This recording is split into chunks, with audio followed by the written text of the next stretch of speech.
वीर बहादुर सिंह पूर्वांचल विश्वविद्यालय जौनपुर के महंत अवैधनाथ संगोष्ठी भवन में विश्वविद्यालय का 28वां दीक्षांत समारोह धूमधाम से मनाया गया।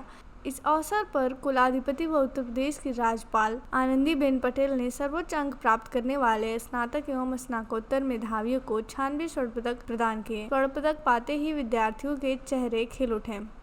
इस अवसर पर आनंदीबेन पटेल ने कहा कि प्रदेश के विश्वविद्यालय में प्रतिभा की कमी नहीं, बस इन्हें प्रेरणा देकर सकारात्मक दिशा में इनकी ऊर्जा का उपयोग करने की जरूरत है। और इसमें मुख्य वक्ता के रूप में रहे हैं पहले तो भारत कहाँ है, कौन है बड़ा प्रधान, ऐसी भी स्थितियां कभी कभी बनी है कि जो भाषण तैयार होता है इसके बजाय दूसरा भाषण पढ़ लिया है हमारे पीएम, ऐसा भी हुआ। बाद में पता चला मैंने पढ़ा हो तो इसी समय का नहीं था, दूसरे समय का था। तो ये जो प्रतिष्ठा बनी है ना, 140 करोड़ की जनता का आशीर्वाद से प्राप्त हुआ है और इसी वजह से वो चाहते हैं कि भाई हम तो है पार्टनर साथ, लेकिन भविष्य आपके हाथ में है। भारत को भी तो ये आपके कंधे पर आने वाला है और इसी वजह से हमें ये प्रयास करना चाहिए कि हमारा दायित्व क्या है ये समझकर आगे बढ़ना चाहिए। 21वीं सदी भारत की सदी है और इसलिए जरूरी है कि हम निर्धारित होने वाले लक्ष्यों हेतु भविष्य को ध्यान में रखते हुए कार्य नीति बनाएं।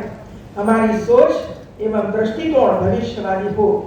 अगर हम याद करें आज से 10-15 वर्ष पहले ऐसी कितनी ही चीजें अस्तित्व में नहीं थी जो आज हमारे जीवन का अभिन्न हिस्सा बन चुका है। हमारी शिक्षा से लेकर देश की सुरक्षा तक, हेल्थ केयर से लेकर कम्युनिकेशन तक, सब कुछ एडवांस टेक्नोलॉजी के जरिए एक नए अवतार के रूप में दिखाई पड़ता है। मैं तो खुद सोचती हूँ कि मैं जब पढ़ती थी कुछ नहीं था भाई, कुछ नहीं था, न मोबाइल था, न लाइट थी, न रोड था, न स्कूलें थी, कुछ नहीं था। और आज मैं ये देख रही हूँ कि सबके हाथ में मोबाइल है। कम्युनिकेशन, ऑनलाइन पढ़ाई हो रही है और एडवांस टेक्नोलॉजी के जरिए एक नए अवतार में दिखने वाला है आगे जाए। अब देखो 2 दिन 3 दिन पहले 4 दिन पहले क्या हुआ, पेजर का उपयोग करके हजारों लोगों को हत्या कर दी गई। पता है आप सब लोगों को ये टेक्नोलॉजी है, ये कभी किसी ने नहीं सोचा। नहीं, 4 दिन पहले हमें भी पता नहीं था कि ऐसा ही हो सकता है। तो ये टेक्नोलॉजी का उपयोग सकारात्मक तरीके जन कल्याण के हित में होना चाहिए, नहीं के ध्वंस के लिए हो। आने वाले समय में युवाओं के लिए शोध, नवाचार एवं व्यवसाय के मुख्य विषय होंगे। इसलिए यह आवश्यक है कि हमारे युवा अपने कौशल को भविष्य के आधार पर निर्धारित करें। दुनिया में जो कुछ नया हो रहा है हमें उससे खुद को जोड़ना है। एक देश एक चुनाव अभी बड़ी चर्चा का विषय बन चुका है, पर गठित समिति की सिफारिशों को सरकार द्वारा स्वीकार कर लिया गया है। अब जल्दी ही इस पर कानून बनाया जाएगा। इससे देश की अर्थव्यवस्था को भी लाभ होगा। बार बार चुनाव में व्यय होने वाली धनराशि बचेगी और उससे अधिक चुनाव आचार संहिता के कारण नीतियों के निर्माण एवं उनके क्रियान्वयन का कार्य नहीं कर सकते थे।